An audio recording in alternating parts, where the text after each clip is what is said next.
Alright, so we essentially are done with this problem, but I wanted to run through some of the slides and kind of maybe give you a little bit more detail about it. So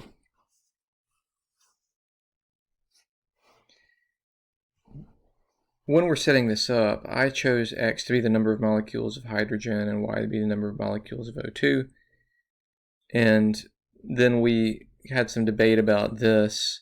I started off by calling that Z, and then I said, well, no, let's actually just let this be 1. So let's talk a little bit more about that. So when I did that, I'm basically saying, well, in other words, X molecules of hydrogen and Y molecules of O2 will balance 1 molecule of H2O. And with this method, any one of these 3 molecules that we began with, when any of the 3 being this one, or this one, we could have called any one of those the 1, excuse me, and then our other 2 variables would have been whatever was left over. So I could have said how many, I could have let this one be 1 and put the X here, and then you'd end up with X being the number of water molecules that would create. Of course, the standard thing to do is kind of let the target be the one that's the number 1, and then go from there.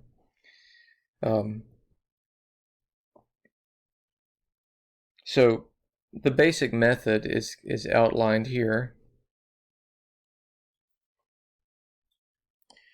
And this is the sort of setting up the hydrogen equation.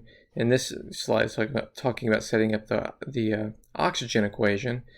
I like to think of it, as I was doing in my whiteboard here, is let me just kind of write this one more time, is the number of, let's just talk about of hydrogen. The number of hydrogen atoms contributed by each reactant and product. Okay, so first, actually I have to go back to the problem.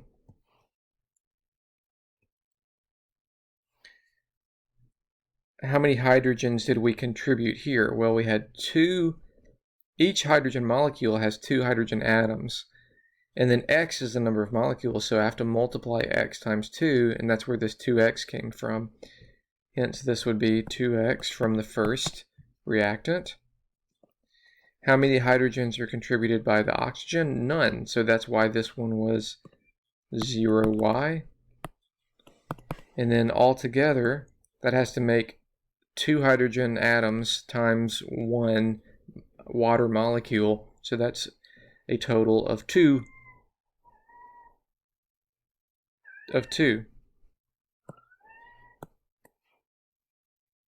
Okay, and so that's where we come up with this hydrogen equation, and then I just wrote an oxygen equation in exactly the same way.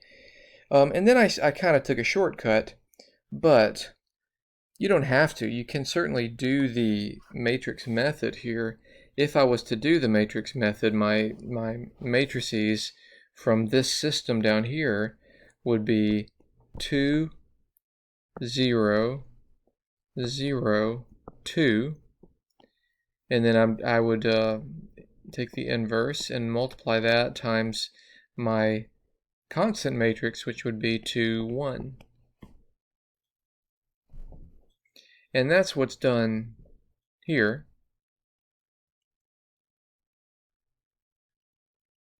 And I encourage you to try this method as well. And you do end up with this fractional answer, which we kind of discussed the problem with that.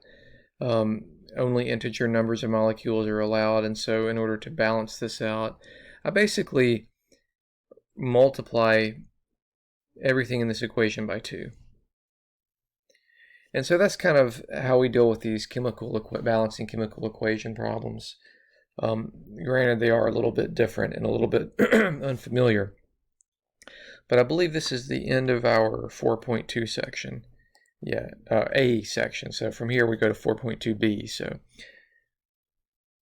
I will stop the video now.